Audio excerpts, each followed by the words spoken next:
Everyone and welcome back to my channel. तो आज हम पढ़ेंगे इंग्लिश क्लास 10 का second chapter Nelson Mandela long walk to freedom.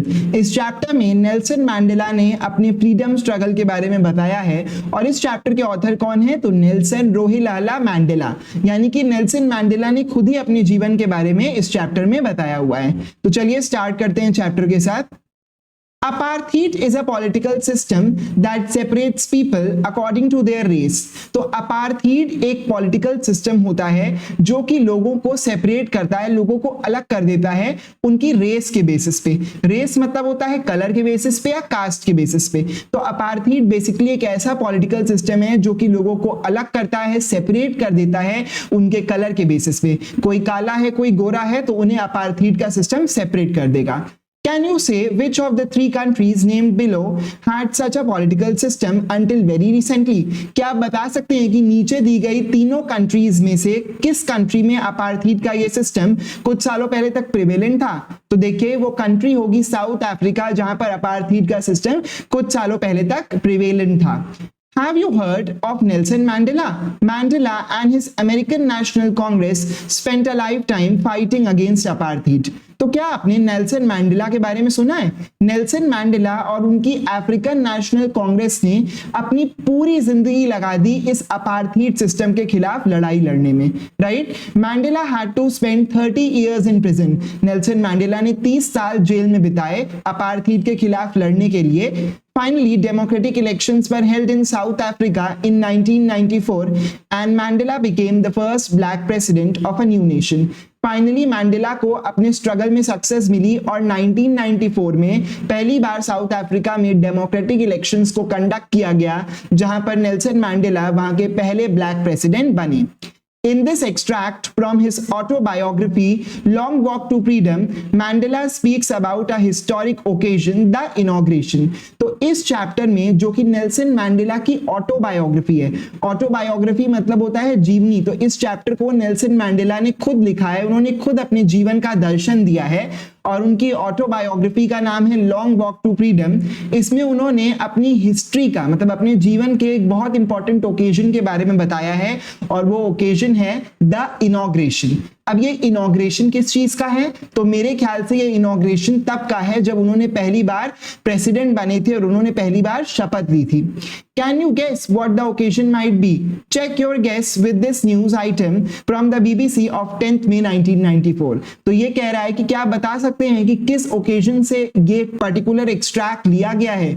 Check करिए कि आपका जो गेस है वो सही है कि नहीं। और ये जो भी न्यूज है, अब नीचे ये जो आर्टिकल ब्लू बॉक्स में दिया हुआ है, ये बेसिकली एक न्यूज है जो कि बीबीसी के द्वारा 10 मई 1994 के न्यूज़पेपर में छापी गई थी। तो उस न्यूज़पेपर से इस एक्सट्रैक्ट को लिया गया है और अब हम इस एक्सट्रैक्ट को पढ़ेंगे।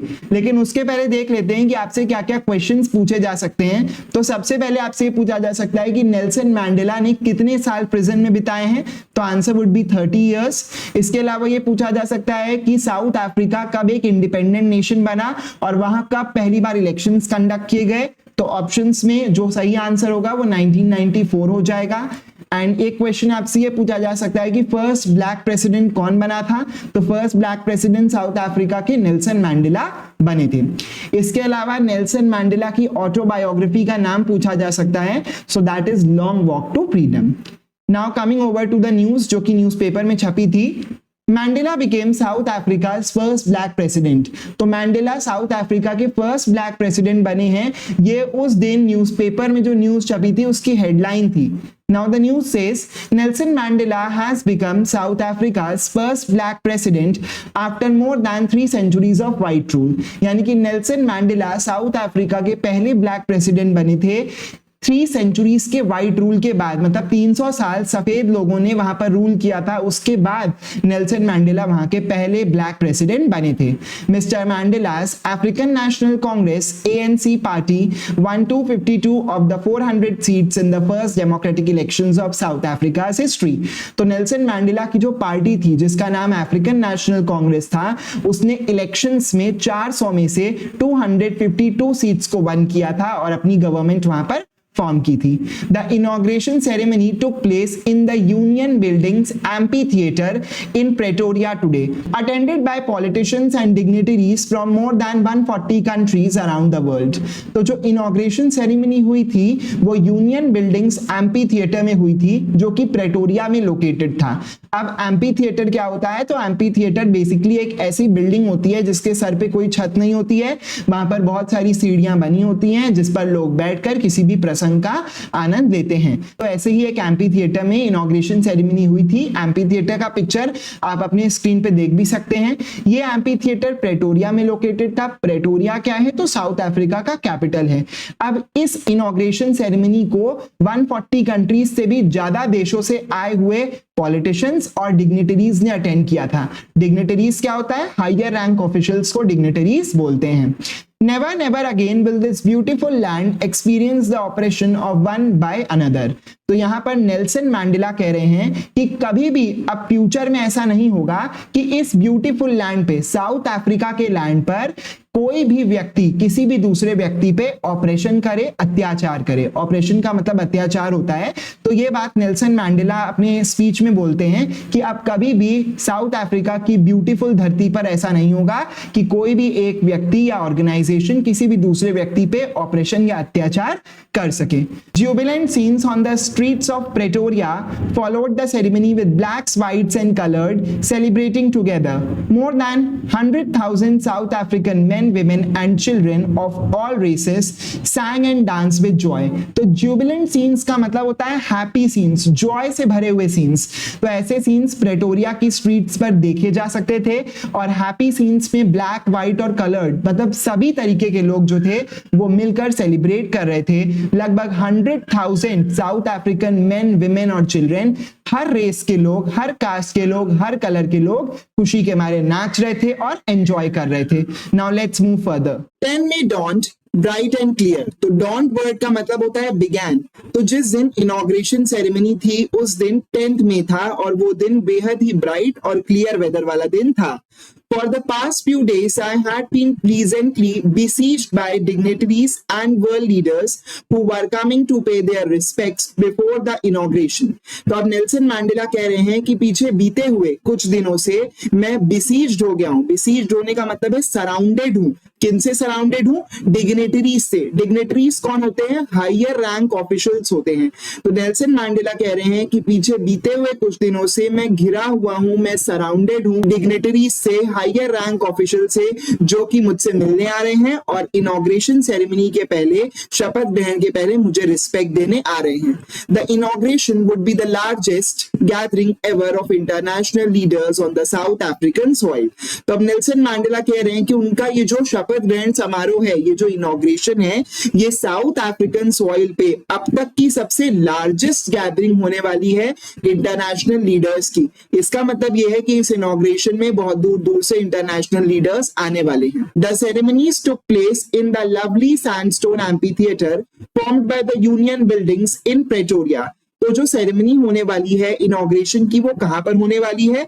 वो एक एम्पी थिएटर में होने वाली है। एम्पी थिएटर क्या होता है? एम्पी थिएटर एक ऐसी बिल्डिंग होती है जिसके सर पे कोई छत नहीं होती है और वहां लोगों के बैठने के लिए बहुत सारी रोज में सीट बनी होती है, जैसा कि एक इमेज आप अपनी स्क्रीन पे देख भी पा रहे होंगे। तो वैसा ही एक सैंडस्टोन का बना हुआ एम्पी थिएटर था। कहां पर था? यूनियन बिल्डिंग्स में था। यूनियन बिल्डिंग्स कहां पर थी? प्रेटोरिया में। प्रेटोरिया क्या है? साउथ अफ्रीका का कैपिटल है। तो जो सेरेमनी होने वाली थी वो प्रेटोरिया की यूनियन बिल्डिंग्स में स्थित एक सैंडस्टोन के बने एम्पी थिएटर में होने वाली थी।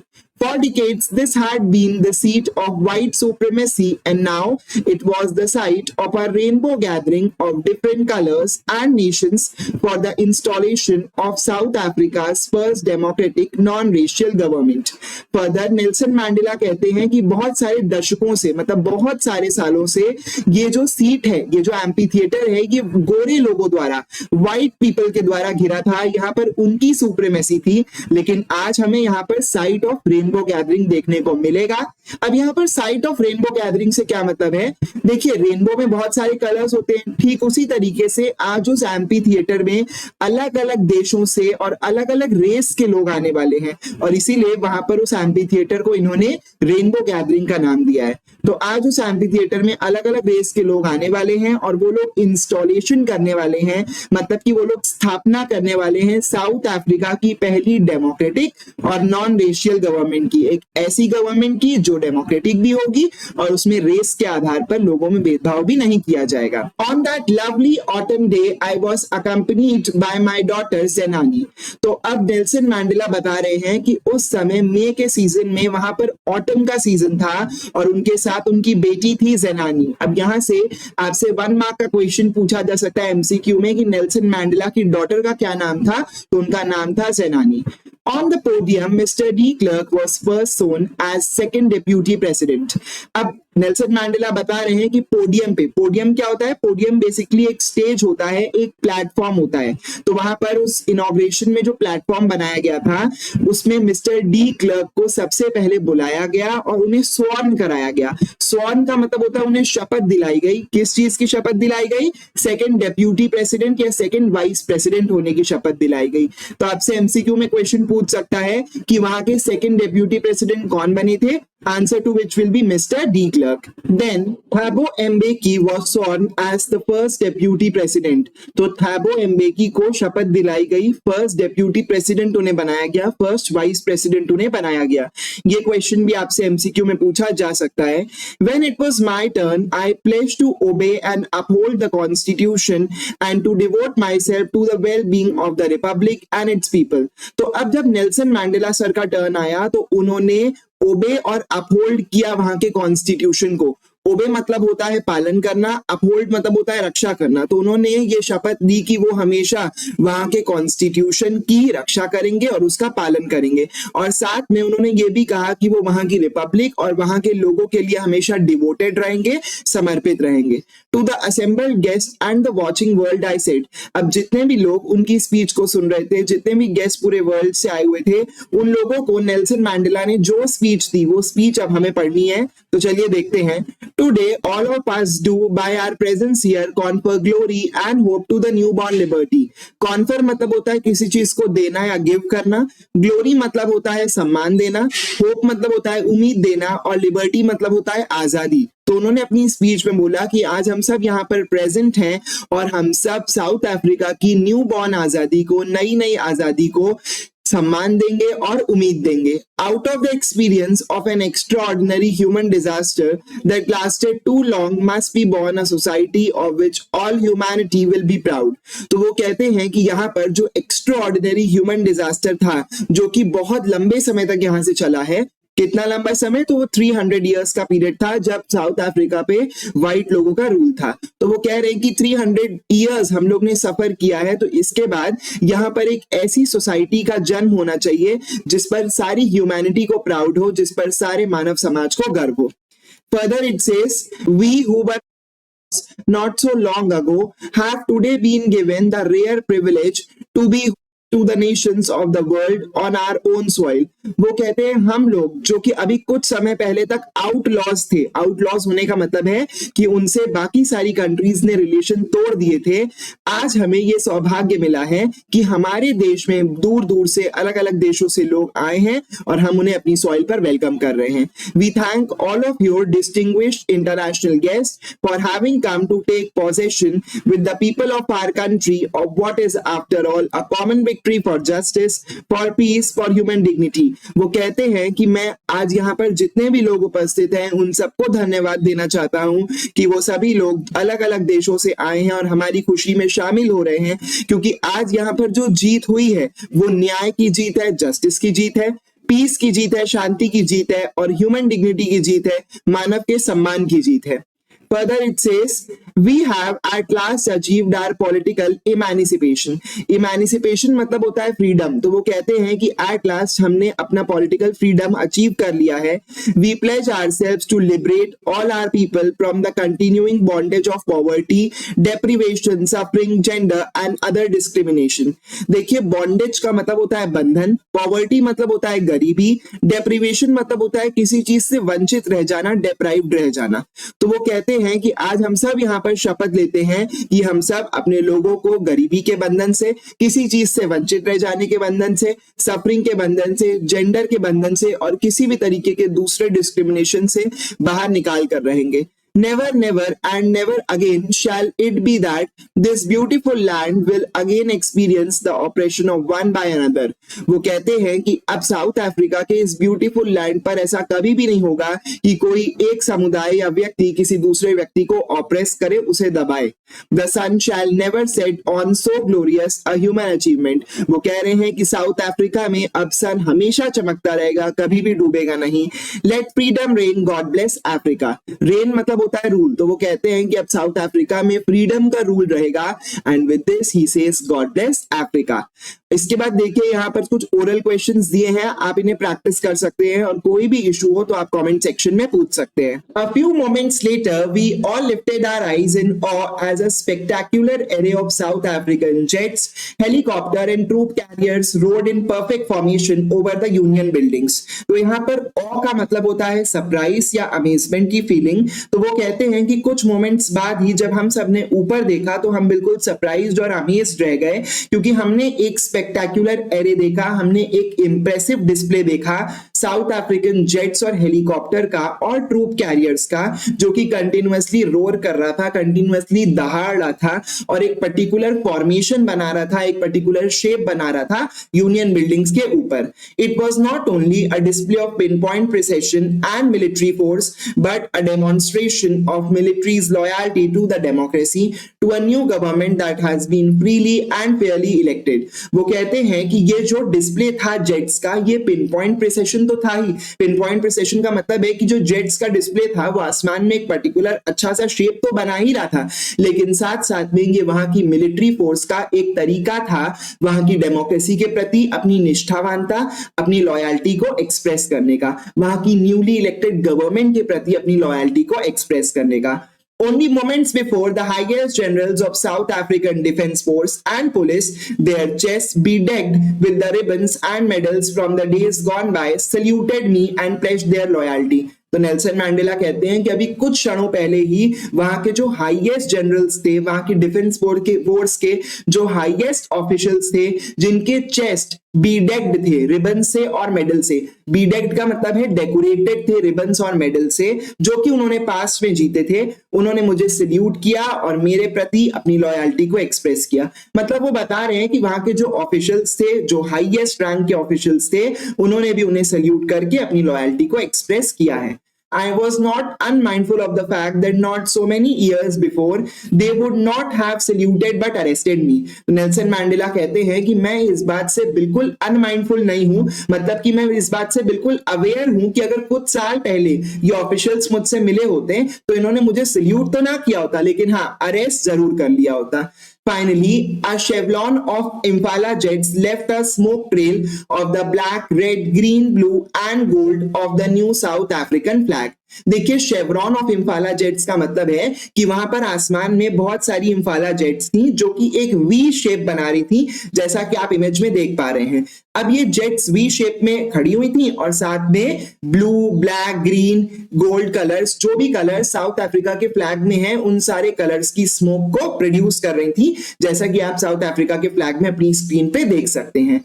The day was symbolized for me by the playing of two national anthems and the vision of white singing Nkosi Sikelel, I Africa, and black singing Die Stem, the old anthem of the Republic. तो अब Nelson mandala बता रहे कि मेरे लिए जो day है वो सिंबलाइज्ड था, मतलब डे मेरे लिए रिमेंबर्ड था by the playing of two national anthems. जो व्हाइट लोगों का नेशनल एंथम था निकोसी सिकेले लाई अफ्रीका, वो भी प्ले किया जा रहा था, और जो ब्लैक लोगों का नेशनल एंथम था डाई स्टेम, वो भी प्ले किया जा रहा था. Although that day neither group knew the lyrics of the anthem they one despised, they would soon know the words by heart. वो कह रहे हैं कि उस दिन तो ना ब्लैक वालों को व्हाइट्स का नेशनल एंथम समझ में आ रहा था और ना व्हाइट वालों को ब्लैक का नेशनल एंथम समझ में आ रहा था, क्योंकि वो लोग एक दूसरे के नेशनल एंथम को सालों से डेस्पाइस करते हुए आए थे, हेट करते हुए आए थे। लेकिन वो कह रहे हैं कि अब बहुत जल्दी वो दिन आएगा कि उन्हें एक दूसरे का नेशनल एंथम समझ में आने लगेगा। ब्लैक वाले व्हाइट का नेशनल एंथम समझने लगेंगे और व्हाइट वाले ब्लैक्स का नेशनल एंथम भी समझने लगेंगे। On the day of the inauguration, I was overwhelmed with the sense of history. वो कहते हैं कि जिस दिन इनॉग्रेशन था उस दिन वो बहुत खुश थे पास्ट डेज को, हिस्ट्री को याद करते हुए। In the first decade of the 20th century, a few years after the bitter Anglo-Boer War, and before my own birth, the white-skinned peoples of South Africa patched up their differences and erected a system of racial domination against the black-skinned people of their own land. तो वो कह रहे हैं कि 20th century के first decade में, 20th century मतलब 1900 से 2000 और उसका फर्स्ट डिकेड मतलब 1900 से 1910 के बीच में, जब एंग्लो बोएर वॉर हुआ था, एंग्लो मतलब इंग्लिश और बोएर मतलब साउथ अफ्रीकन, तो इंग्लिश यानी कि ब्रिटिश और साउथ अफ्रीकन वॉर हुआ था जब नेल्सन मैंडेला पैदा भी नहीं हुए थे। तो जितने भी साउथ अफ्रीका के व्हाइट स्किन्ड पीपल थे, गोरे लोग थे, उन सब ने अपने सभी डिफरेंसेस को पैचअप कर लिया था, मतलब अपने सभी मतभेदों को सॉल्व कर लिया था और हाथ मिला लिए थे और उन सब ने मिलकर एक ऐसा सिस्टम बनाया जो कि रेशियल डोमिनेशन पर बेस्ड था, जिसमें काले गोरों में भेदभाव किया जाता था। और इसके कारण उन्होंने अपनी ही लैंड पर अपने ही लोगों को, अपने ही काले लोगों को बुरा बना दिया और उनके साथ भेदभाव करने लगे। The structure they created formed the basis of one of the harshest, most inhuman societies the world has ever known. तो उन्होंने उस समय जो स्ट्रक्चर बनाया था वो बिल्कुल हार्श था, बिल्कुल क्रूअल था, अमानवीय था, इनह्यूमन सोसाइटीज थी जो कि आज तक देखी गई हैं। मतलब इससे बुरा स्ट्रक्चर आज तक कहीं भी देखा नहीं गया है जिसमें इतना ज्यादा डिस्क्रिमिनेशन और भेदभाव हो काले और गोरे लोगों के बीच में। Now, in the last decade of the 20th century and my own 8th decade as a man, तो last decade of the 20th century मतलब 20th century मतलब 1900 से 2000 और उसका last decade मतलब 1991 के बाद, जब नेल्सन मैंडेला का खुद का 8th decade चल रहा था, मतलब वो खुद भी 70 to 80 years के बीच में उस समय थे। That system had been overturned forever and replaced by one that recognized the rights and freedoms of all people regardless of the color of their skin. तो जो सिस्टम 20th सेंचुरी के beginning में 1901 के आसपास बनाया गया था, फाइनली 19th सेंचुरी के लास्ट डिकेड में उसको पूरी तरह से ओवरटर्न कर दिया गया, हटा दिया गया और उसकी जगह एक नया सिस्टम लाया गया जिसमें सभी लोगों की राइट्स और फ्रीडम को रिकॉग्नाइज किया गया और कलर के बेसिस पे उनके बीच में कोई भी भेदभाव नहीं किया गया। That day had come through the unimaginable sacrifices of thousands of my people whose suffering and courage can never be counted or repaid. तो वो कहते हैं कि ये जो दिन आया है, ये जो फ्रीडम साउथ अफ्रीका को मिली है, ये thousands of people के unimaginable sacrifices, बलिदानों के कारण आया है, जिनके करेज और जिनके बलिदान को, जिनकी सफरिंग को हम ना तो रीपे कर सकते हैं ना ही काउंट कर सकते हैं।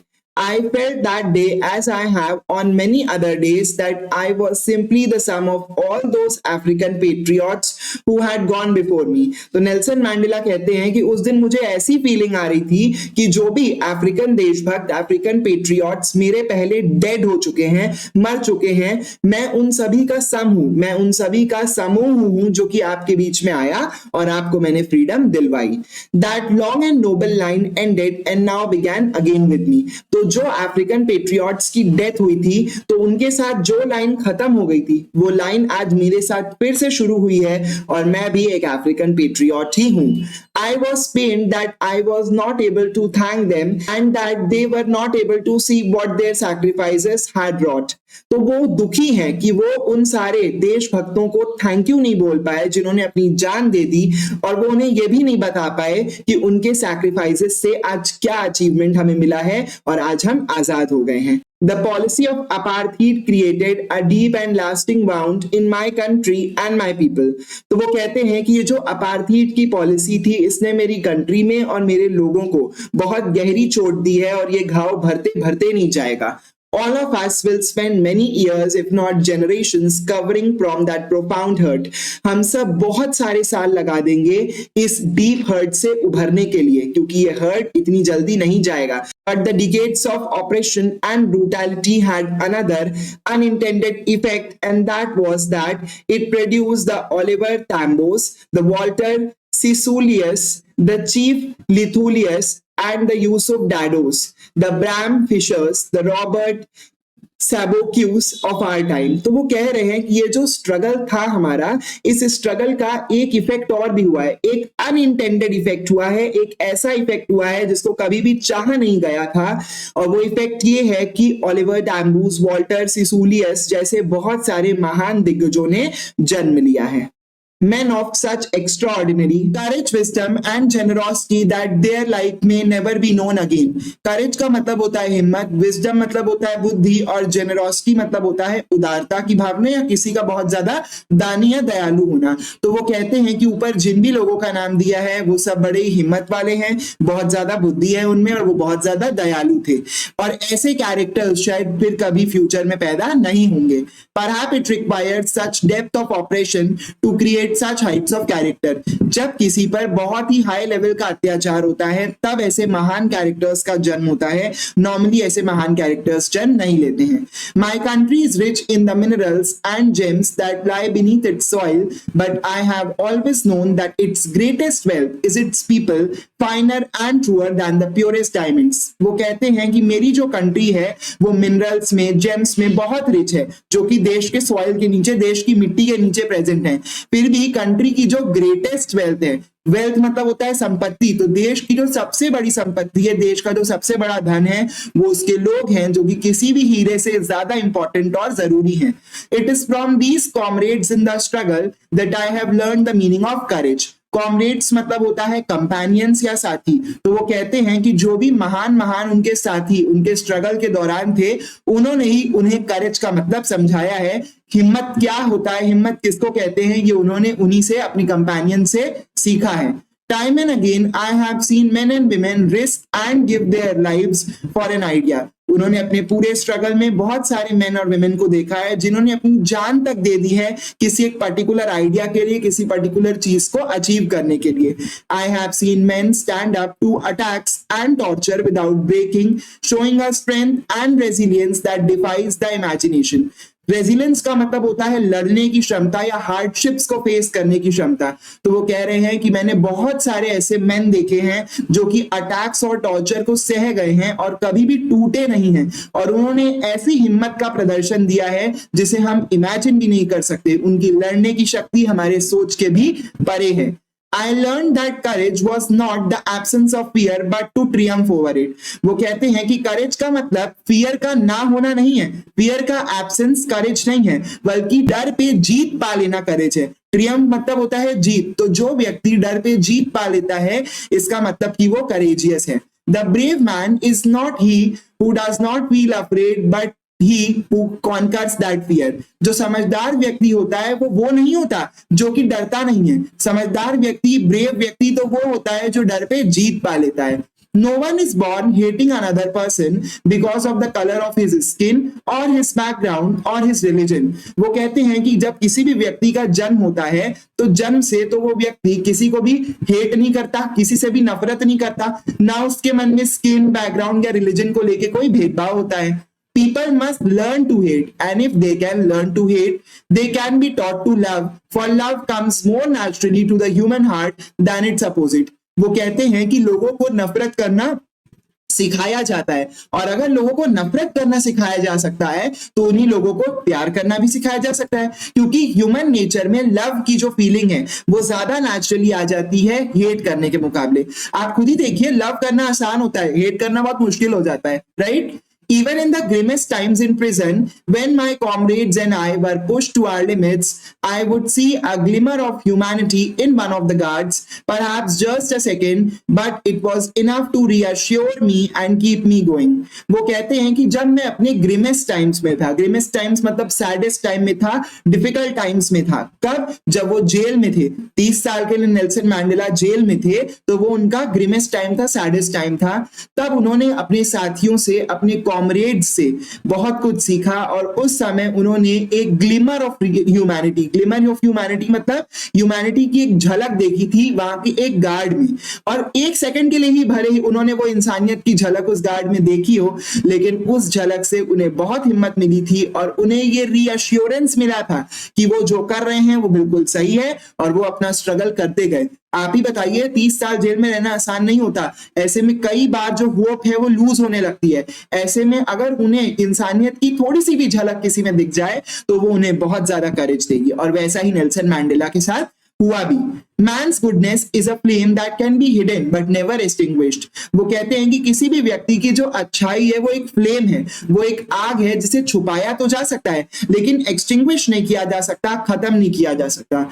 इसके बाद कुछ क्वेश्चंस दिए हैं, आप इन्हें गो थ्रू करिए और कोई भी प्रॉब्लम हो तो आप कमेंट सेक्शन में मुझसे पूछ सकते हैं। In life, every man has twin obligations to his family, to his parents, to his wife and children, and he has an obligation to his people, his community, his country। तो obligations मतलब होता है duty. तो यहाँ कहा गया है कि पूरी लाइफ में किसी भी मैन के ऊपर दो तरीके की ड्यूटीज होती हैं। पहली ड्यूटी तो वो होती है जो हमारे परिवार के प्रति, पेरेंट्स के प्रति, वाइफ के प्रति, बच्चों के प्रति होती है, और दूसरी ड्यूटी वो होती है जो हमारे देश के लोगों के प्रति, हमारे समुदाय के प्रति, हमारी कम्युनिटी के प्रति होती है। In a civil and humane society, each man is able to fulfill these obligations according to his own implications and abilities। तो सिविल मतलब होता है सभ्य और ह्यूमेन मतलब होता है इंसानियत भरी सोसाइटी। इम्प्लीकेशंस मतलब होता है इच्छा और एबिलिटी मतलब होता है सामर्थ्य। तो यहाँ पर ये कहा गया है कि किसी भी इंसानियत भरी सोसाइटी में और सभ्य सोसाइटी में कोई भी व्यक्ति अपने इन ऑब्लिगेशंस को या अपनी इन ड्यूटीज को अपनी इम्प्लीकेशंस यानी कि इच्छा के मुताबिक और एबिलिटीज यानी कि सामर्थ्य के मुताबिक फुलफिल कर सकता है, पूरा कर सकता है। But in a country like South Africa it was almost impossible for a man of my birth and colour to fulfil both of these obligations. वो कहते हैं कि साउथ अफ्रीका जैसी कंट्री में मेरे जैसे व्यक्ति के लिए जो कि जन्म से काला है, ये इम्पॉसिबल है कि वो दोनों ऑब्लिगेशंस को, अपनी दोनों ड्यूटीज को फुलफिल कर सके और निभा सके। In South Africa a man of colour who attempted to live as a human being was punished and isolated। वो कहते हैं कि साउथ अफ्रीका में अगर कोई भी काला व्यक्ति एक ह्यूमन बीइंग की तरह रहना भी चाहे ना तो उसको पनिश कर देते थे और आइसोलेट कर देते थे। आइसोलेट करने का मतलब है समाज से अलग थलग कर देते थे। In South Africa a man who tried to fulfil his duty to his people was inevitably riven from his family and his home and was forced to live a life apart. वो कहते हैं कि south Africa में अगर कोई भी व्यक्ति अपनी दोनों ड्यूटीज को निभाना चाहे तो उसको फोर्सिबली, इनएविटेबली का मतलब होता है फोर्सिबली, अलग कर दिया जाता था और उसको एक अलग लाइफ जीनी पड़ती थी। A twilight existence of secrecy and rebellion। Twilight existence का मतलब है एक अंधकार भरा जीवन ऐसे व्यक्ति को जीना पड़ता था, एक सीक्रेट लाइफ जीनी पड़ती थी, और रिबेलियन मतलब है कि देशद्रोहियों की तरह जीवन जीना पड़ता था। तो यहाँ ये कहा गया है कि अगर साउथ अफ्रीका में कोई भी व्यक्ति अपनी दोनों ड्यूटीज को फुलफिल करना चाहता था तो उसको फोर्सिबली अपनी फैमिली से अलग कर दिया जाता था और साथ में उसको एक अंधकार भरा जीवन जीना पड़ता था, एक सीक्रेट लाइफ जीनी पड़ती थी जिसमें वो एक देशद्रोही की तरह जीवन बिताता था। I did not in the beginning choose to place my people above my family, but in attempting to serve my people, I found that I was prevented from fulfilling my obligations as a son, a brother, a father and a husband। वो कहते हैं कि अपने शुरुआती दिनों में उन्होंने ये चूज नहीं किया था कि वो अपने देश के लोगों को ऊपर रखेंगे और अपनी फैमिली को उनके नीचे रखेंगे, लेकिन over a period of time उन्हें ये रियलाइज हुआ कि जब वो अपने पीपल को सर्व कर रहे हैं, देश के लिए काम कर रहे हैं, तो ऐसे में वो अपनी फैमिली के प्रति अपनी ड्यूटीज नहीं निभा पा रहे हैं। ना वो एक अच्छे सन बन पा रहे हैं, ना वो एक अच्छे ब्रदर बन पा रहे हैं, ना एक अच्छे फादर और ना ही एक अच्छे हस्बैंड। मतलब उन्होंने ये पाया कि दोनों ड्यूटीज के बीच में क्लैश हो रहा है और दोनों ड्यूटीज को वो प्रॉपर्ली बिल्कुल भी नहीं निभा पा रहे हैं। I was not born with a hunger to be free. I was born free in every way that I could know। वो कह रहे हैं कि जब मैं पैदा हुआ था तो मेरे अंदर स्वतंत्रता पाने की कोई भूख नहीं थी, मैं तो फ्री पैदा हुआ था। जब मैं पैदा हुआ था तो हर तरीके से मैं फ्री था। Free to run in the fields near my mother's hut, free to swim in the clear stream that ran through my village, free to roast mealies under the stars, and ride the broad backs of slow moving bulls। वो कह रहे हैं जब वो पैदा हुए थे तो वो बिल्कुल फ्री थे, फील्ड्स में अपनी माँ के घर के बगल में वो फील्ड में भागने के लिए फ्री थे, इसके अलावा वो स्विमिंग करने के लिए फ्री थे, इसके अलावा वो मीलीज को पकड़ने के लिए फ्री थे। मीलीज मतलब होता है भुट्टा, है ना, तो जो भुट्टे मिलते हैं वो उसको पकड़ने के लिए फ्री थे। इसके अलावा वो बुल्स के पीछे उनके बैक पे बैठने के लिए फ्री थे। As long as I obeyed my father and abided by the customs of my pride, I was not troubled by the laws of man and God। वो कह रहे हैं कि जब तक मैंने अपने पापा के सिखाए हुए रूल्स का पालन किया और मैंने अपनी ट्राइब के सारे रूल्स का पालन किया, तब तक मुझे कोई भी इशू नहीं हुआ। अब इशू कब होगा भाई? जब तक वो अपनी ट्राइब के सारे रूल्स को फॉलो कर रहे हैं, ठीक है, अपने पापा की सारी बातें मानने, तब तक कोई दिक्कत नहीं होगी। लेकिन जब वो खुद से कुछ करना चाहेंगे, अपनी फ्रीडम मांगेंगे, तब आगे प्रॉब्लम होने लगेगी। चलिए आगे पढ़ते हैं। It was only when I began to learn that my boyhood freedom was an illusion, when I discovered as a young man that my freedom had already been taken from me and I began to hunger for it। वो कह रहे हैं कि जैसे जैसे वो बड़े हुए तो उन्हें ये बात रियलाइज हुई कि जो उनका बॉयहुड फ्रीडम था, जो बचपन में उन्हें फ्रीडम दिया गया था, वो तो एक इल्यूशन था, मतलब कि वो तो एक छलावा था। और उन्होंने ये पाया कि उनका फ्रीडम तो उनसे पहले ही छीना जा चुका है और तब से उनके अंदर फ्रीडम को पाने की, आजादी को पाने की भूख शुरू हो गई। At first, as a student, I wanted freedom only for myself, the transitory freedoms of being able to stay out at night, read what I pleased and go where I chose। वो कह रहे हैं कि शुरुआत में जब मैं एक स्टूडेंट था तब तो मुझे बस अपने लिए थोड़े ट्रांजिटरी फ्रीडम्स चाहिए थे। ट्रांजिटरी फ्रीडम्स मतलब होता है टेम्परेरी फ्रीडम्स चाहिए थे। तो क्या क्या टेम्परेरी फ्रीडम चाहिए थे? रात में बाहर घूमने जाने की फ्रीडम चाहिए थे, जो वो पढ़ना चाहे वो पढ़ सके, इस चीज का फ्रीडम चाहिए था, और जहां भी वो जाना चाहे वो जा सके, इस चीज का फ्रीडम चाहिए था। तो आपसे पूछा जा सकता है कि इनिशियली नेल्सन मैंडेला को कौन से ट्रांजिटरी फ्रीडम चाहिए थे? तो आप इसको पॉइंट में आंसर लिखिएगा। पहला पॉइंट हो जाएगा रात में बाहर रहने का फ्रीडम, दूसरा हो जाएगा जो वो रीड करना चाहे वो रीड कर पाने का फ्रीडम, और तीसरा जहां वो जाना चाहे वहां जा पाने का freedom. Later as a young man in Johannesburg I yearned for the basic and honourable freedoms of achieving my potential, of earning my keep, of marrying and having a family, the freedom not to be obstructed in a lawful life। वो कह रहे हैं कि later on जब मैं एक young man बन गया, जब मैं जोहान्सबर्ग में गया तो मेरी इच्छा हुई, यील्ड मतलब कि मैं चाहता था। तो उन्होंने क्या चाहा? उन्होंने ये चाहा कि उनको फ्रीडम मिल जाए वो अचीव करने का, जो भी वो अचीव करना चाहते हैं, अपने लिए एक सर्वाइवल अर्न करने का फ्रीडम मिल जाए, जिससे वो शादी करना चाहते हैं उससे शादी करने का फ्रीडम मिल जाए, एक फैमिली बसाने का फ्रीडम मिल जाए, और लॉफुल लाइफ ना जीनी पड़े। मतलब एक ऐसी लाइफ ना जीनी पड़े जिसमें वो चार दीवारी में और चार कानूनों के बीच में बंद के रह जाएं। वो बिल्कुल एक फ्रीडमफुल लाइफ को जीना चाहते थे। But then I slowly saw that not only was I not free but my brothers and sisters were not free। Later on उन्होंने ये रियलाइज किया कि सिर्फ ये उनके साथ ही नहीं हो रहा है, उनके भाई और बहन भी बिल्कुल भी फ्री नहीं है, उनको भी बिल्कुल फ्रीडम नहीं दी गई है। I saw that it was not just my freedom that was curtailed but the freedom of everyone who looked like I did। वो कहते हैं कि सिर्फ मेरा ही फ्रीडम कर्टेल नहीं हुआ था। कर्टेल मतलब होता है सिर्फ मेरा ही फ्रीडम रिड्यूस नहीं हुआ था। वो कह रहे हैं कि उस हर व्यक्ति का फ्रीडम रिड्यूस हो गया था जो कि मेरे जैसा दिखता था। That is when I joined the African National Congress and that is when the hunger of my own freedom began, the greater hunger for the freedom of my people। तो अब देखिए उनकी जो अपनी पर्सनल फ्रीडम को पाने की भूख थी, अब वो भूख उनकी बढ़ गई और अब वो अपने पूरे देश के लोगों के लिए फ्रीडम चाह रहे थे और इसीलिए उन्होंने अफ्रीकन नेशनल कांग्रेस को ज्वाइन किया। तो आपसे पूछा जा सकता है कि नेल्सन मैंडेला की पॉलिटिकल पार्टी का क्या नाम था? Correct answer would be African National Congress. It was this desire for the freedom of my people to live their lives with dignity and self-respect that animated my life। तो animated का मतलब होता है कि लाइफ को एनर्जी से भर देना, और डिग्निटी का मतलब होता है सम्मान, सेल्फ रिस्पेक्ट का मतलब भी सम्मान होता है। तो वो कह रहे हैं कि ये जो फ्रीडम पाने का डिजायर था, फ्रीडम पाने की चाह थी, ये जो चाह थी कि उनके देश के लोग डिग्निटी के साथ रहें, सेल्फ रिस्पेक्ट के साथ रहें, इसी ने उनकी लाइफ को एनर्जी से और ऊर्जा से भर दिया। दिया था। That transformed a frightened young man into a bold one. उनकी इस चाह ने उन्हें एक डरे हुए यंग मैन से एक हिम्मत वाले यंग मैन में, एक बोल्ड मैन में बदल दिया।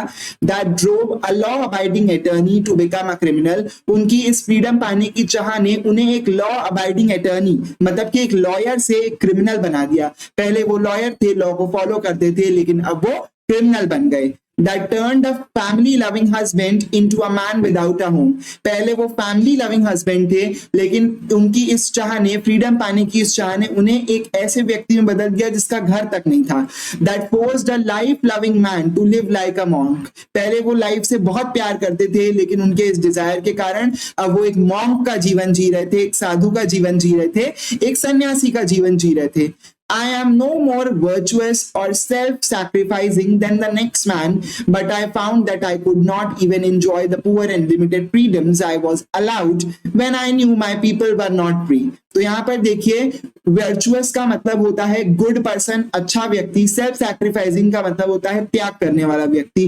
तो वो कहते हैं कि ऐसा नहीं है कि मैं बहुत अच्छा व्यक्ति हूं या मैं बहुत त्याग करने वाला व्यक्ति हूं, लेकिन बात यह है कि जब मुझे मालूम है कि मेरे देश के लोग ही नहीं फ्री हैं, तो मैं अपने भी थोड़ा बहुत जो फ्रीडम मुझे मिला हुआ है, मैं उसको भी इंजॉय नहीं कर पा रहा हूं। तो यहां से आप देख सकते हैं कि उनके अंदर कितनी ज्यादा देशभक्ति और पेट्रियोटिज्म की भावना है कि अगर उनके देश के लोग खुश और आजाद नहीं है तो वो कैसे खुश रह सकते हैं।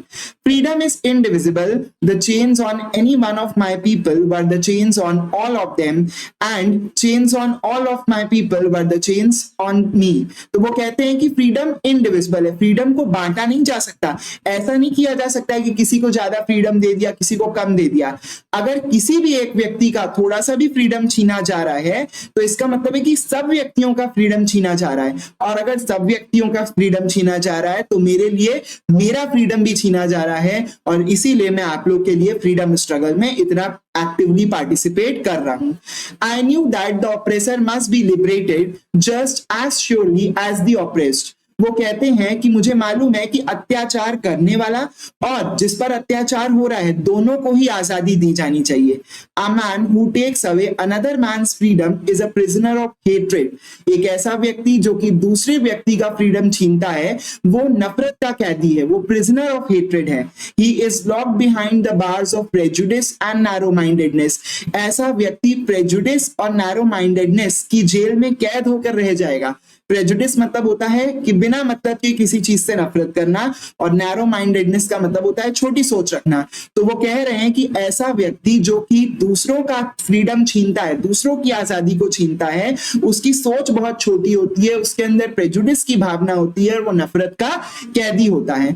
आई am not truly free if I am taking away someone else's freedom just as surely as I am not free when my freedom is taken from मी।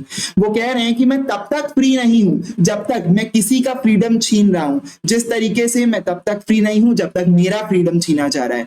मतलब उनके कहने का मतलब सिर्फ इतना है कि अगर हम किसी का फ्रीडम छीनते हैं या कोई हमारा फ्रीडम छीनता है, तो दोनों एक ही बातें हैं, और ऐसा काम करने वाला व्यक्ति कभी भी खुश नहीं रह सकता।